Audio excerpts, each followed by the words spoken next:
Hey, greetings, it's Fred in Alaska. Thanks for joining me today.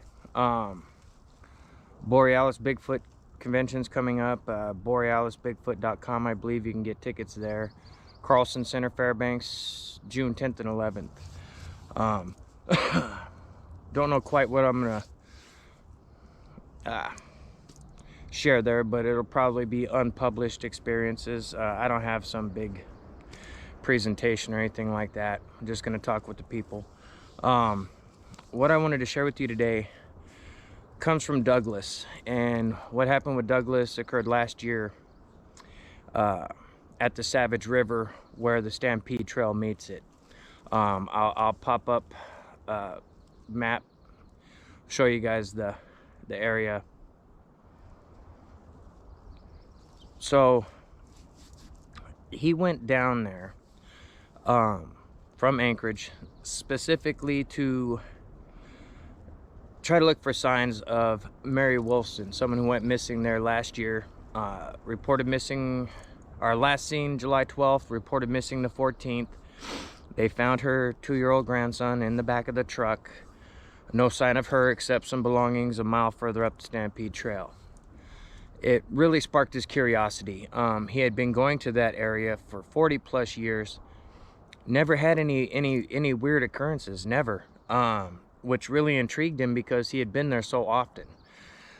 So he took it upon himself. He goes out by 4-wheeler, and as he's coming up to where the trail comes to meet up with the Savage River, he had gotten a late start that day, and he had planned on camping out anyway, so it was no big deal. He didn't care how far he got before he set up camp. He knew the area. He was good to go.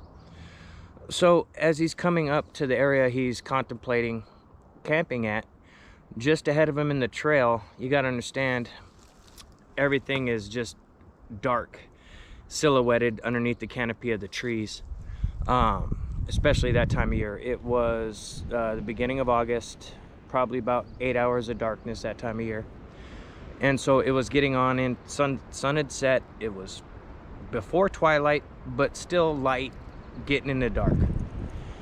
And from what he was saying, as he was coming up the trail, he heard some weird noises, very, very loud, up ahead of him, almost like someone partying or something like that, because he said it sounded like a loud yell. So he slowed down, killed his motor on his 4-wheeler, and was listening. As he was doing so, something crossed the path, totally silhouetted, couldn't make it out. It was too dark. So he's like, well, shit. So he fires it up, goes up, looks for any sign, didn't see any tracks. So he decides, well, I'm gonna camp right here. Breaks off a trail, goes towards the Savage River to camp out. He didn't camp in a tent. He just laid his stuff out on the ground. To each his own. You know, I asked him why he did that, and he said he always did, and so be it. Hey, to each his own. He set up his camp real light, no big fire or anything like that. He went to sleep feeling watched. How he fell asleep, I asked him. He said he doesn't know. He was just tired. He just fell asleep. He was packing a 375 H&H, very high-powered rifle, very high-powered. So he wasn't overly concerned about bears, moose, or anything else. He found a cluster of trees, picked his spot, used a little stereo burner to heat up some soup and brew up some coffee. He laid there until it got dark, and as he was laying there trying to doze off, he heard weird noises coming from the direction of the river, which where he ended up camping, it would be to the northeast of him from that vantage point of where he was camped out, and not very far, less than 100 yards. He was hearing these weird noises, and he'd doze off, wake up, still those weird noises still sounding like it's at the same distance. So he's like, okay, I know where I'm going first thing in the morning. So he ended up getting some fairly decent sleep, about 3 or 4 hours, considering the environment and what was going on. Now, mosquitoes are out. So he gets up in the morning, well before the sun came up, and started heating up coffee. As he's doing so, he hears those noises again. They start up, and I asked him if he could elaborate on what those noises were. He said it sounded like children laughing, but in a deeper tone, a different octave. And just the thought of that sounds creepy as hell. I mean, just creepy as hell. So he said he drank his coffee and he's trying to stay calm because he was feeling excited, like he was going to find something. You know, he felt encouraged. There's weird noises, weird circumstances of this person missing. He wanted to find something tangible. Well, during all his unpacking and everything, he has a video camera, he has microphones, he has all these things that stayed strapped to his four-wheeler because he was setting up camp. He didn't want, he just left them in their waterproof bags and stuff on his four-wheeler. It totally went out of his mind, not him, but the thought of them went out of his mind, hearing these noises and getting up the next morning. He gets up after drinking the coffee, still the weird kind of laughing sound coming from towards the river. So he grabs his rifle and heads that direction, totally ignoring that he brought the camera and all that stuff, all that gear. Just totally ignored it, wasn't thinking about it, went about his way. So from what he explained, when he was coming up onto the river, he broke through the tree line, tall grass and stuff, and he was walking through and he noticed different trails through the grass near the river's edge. And so he was following this one particular trail, the widest one, looking for any sign of tracks. One for kids' boots, any sign of children. He wanted to knock that potential out of there because people take their kids out there all the time. So he's lugging around this big heavy rifle, again 375 H&H. He gets up to the river's edge, and in that photo of the map I showed of the zoomed in one, looks like a little bit of an island. Well, that's a gravel bar, he said. So if you look at that portion of the map, the way that it's teardrop shaped, just to it would be to the east side of that is this little nub. Well, according to what Douglas was saying, where that little nub was tall grass, and he was coming up. He was about 200 yards from it. As he's coming up, he notices movement in the grass and stops, lowers down into the grass, keeping a look, holding his rifle. He had no headlamp, nothing like that. It was still twilight. There was light in the sky, but everything was dark, and he could just make out movement. Couldn't make out definitive color or definitive shapes, just dark movement. So he's standing there, he's kind of squatting down, trying to get a better look. He doesn't want to move forward and potentially ruin anything. And it was at that moment he realized, well, crap, I don't have my camera. Let me go back and get my camera. So he starts backtracking, still looking in the direction he saw the dark movement in the grass. As he's doing so, something hits him. He tries to figure out what hit him. Something threw something at him, hit him. He didn't see what it was, pebble or whatever. Because it bounced off him and landed in grass. He couldn't find it. So it got his attention immediately. He yells out, "Hey, don't throw stuff at me, I'm armed." Just as he says that, something else lands near him. Couldn't make it out, it was still too dark. Just light enough to make out darkness in the grass. Everything was just silhouetted. Light in the sky, but no daylight yet. No direct sunlight to light up everything a little more. So he's contemplating, do I backtrack and grab my camera, or do I wait here and see what comes of this? So he decides he's gonna wait right where he's at and maybe move towards it. So from what Douglas said, he squatted down, he gathered up his nerve, made sure he had a round in the chamber, had the safety on. He had an elevated scope that raises the scope above the open sights, so he could shoot open sight or through the scope. Not uncommon. I've used them. I'm not a fan. I'd rather get something that co-witnesses. Anyway, irrelevant. So he decides he's gonna push towards this thing and cause a situation. He wanted to provoke something. So he starts tromping through. He was intentionally being suspect. He would swerve back and forth in the grass, stand up all the way, lower back down, swerve back and forth in the grass, going towards this dark object. He said he had probably crossed another 50 yards going towards it in that 200-yard guesstimation. Once he got to that point, he stood up all the way and started yelling, "Hey, hey, I'm right here, I'm right here." He said at that point he had the rifle lowered down by his side, trying to kind of quasi block its view from whatever was over there. He said when he did that, this thing stood up, and a big grass clump of dirt and everything else that he didn't even see this thing throw hit him in the leg. Startled the living shit out of him. All he heard was the last few moments before it hit his leg, just whoosh, boom, hit his leg. He said it hit pretty hard.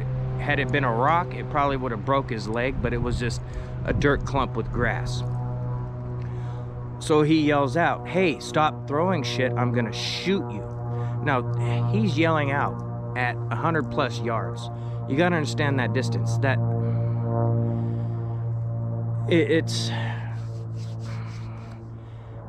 It's one of those things, because he was unsure of what he was dealing with.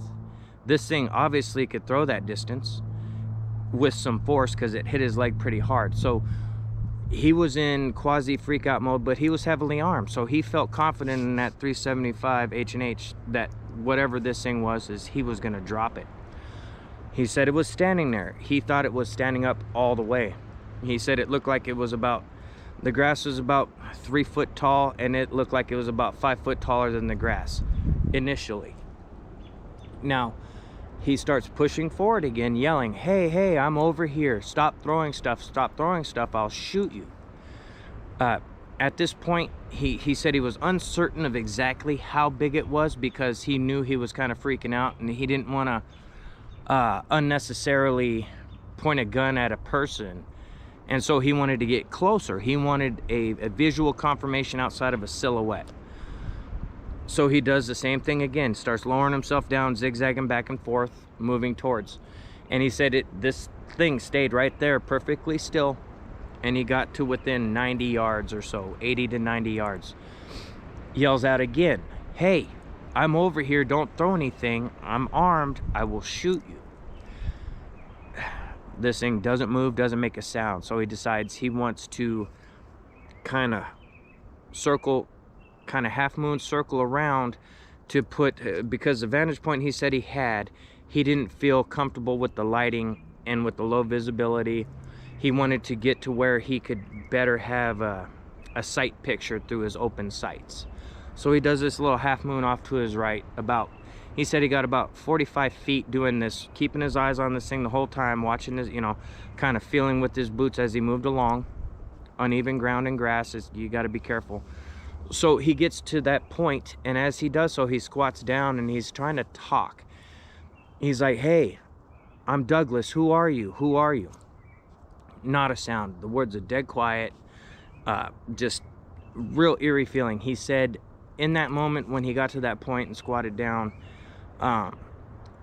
he felt imminent danger, and immediately he starts looking around behind him, because this whole time he was focused on this thing standing there and nothing else around him. He said in that moment he realized he had been making a very fatal mistake by moving towards this thing, circling around, and not paying attention to his backside.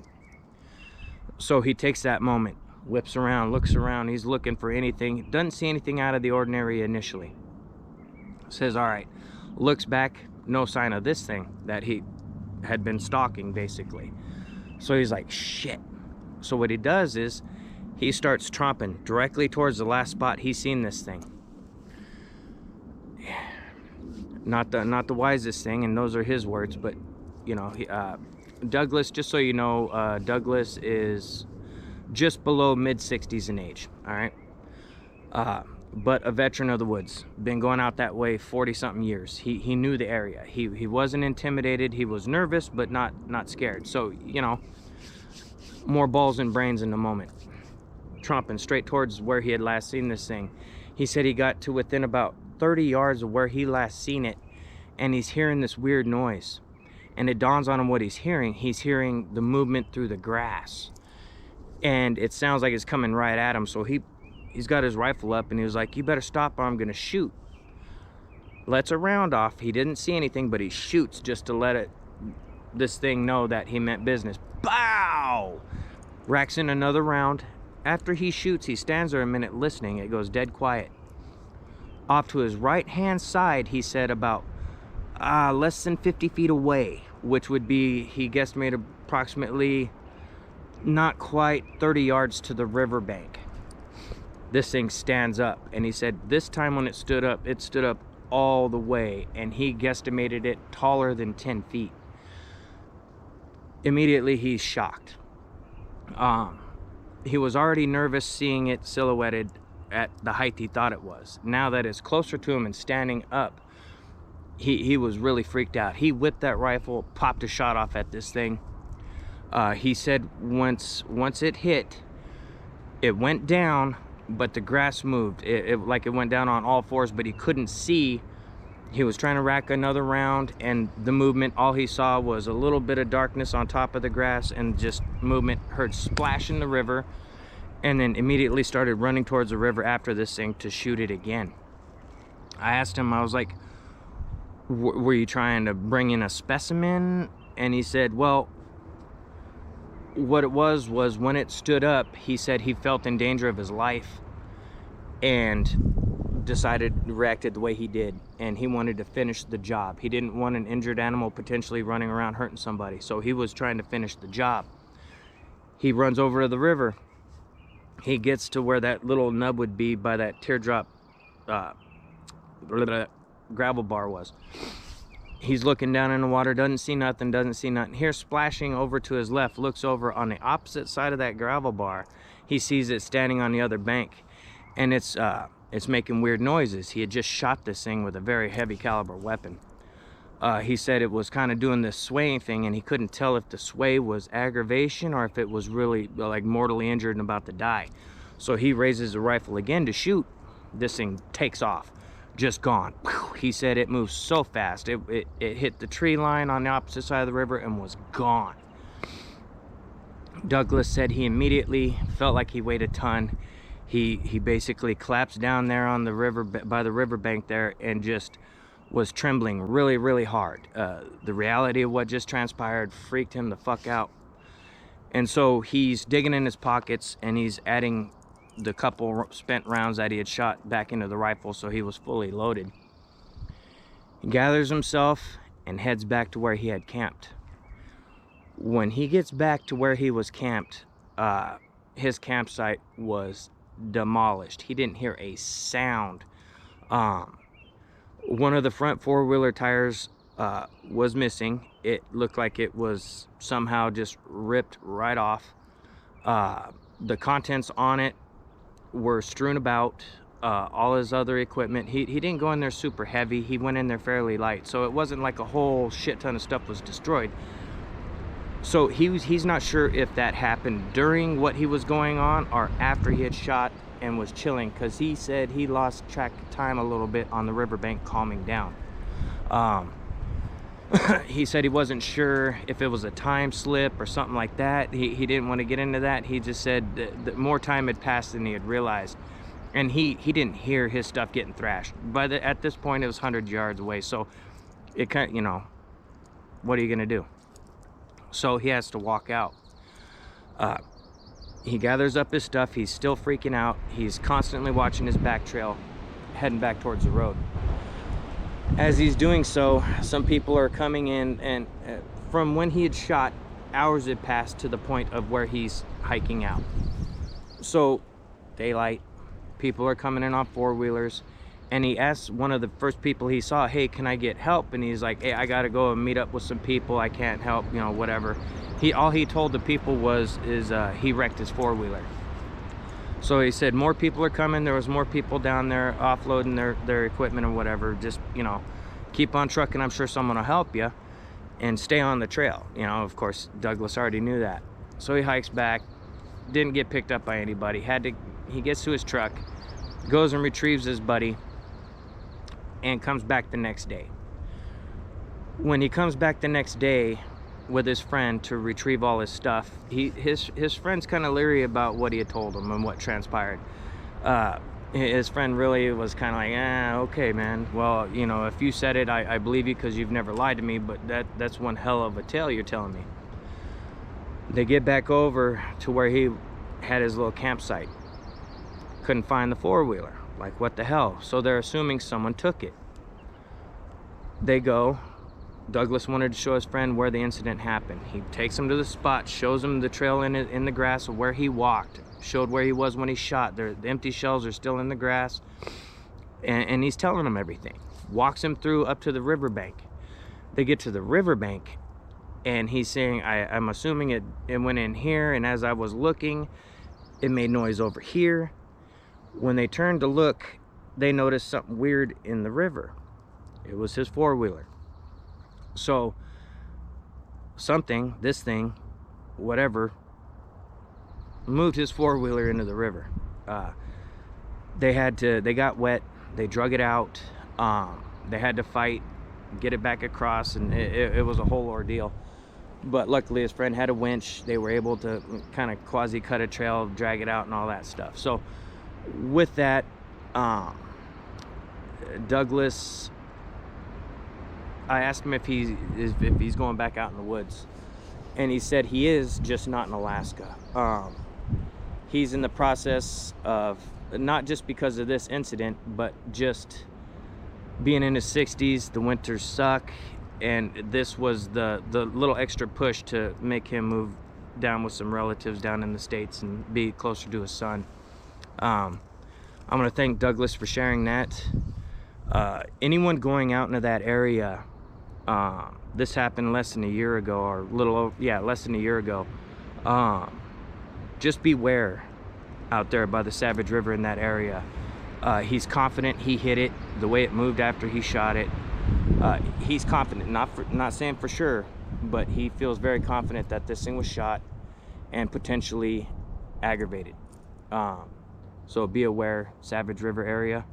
And I'm going to thank Douglas for reaching out, sharing that. He had a hard time with it at first, but I understand. And like we talked about, Douglas, it doesn't matter if anyone believes you, dude. It is what it is. I want to thank him again, and we'll catch you guys on the next one.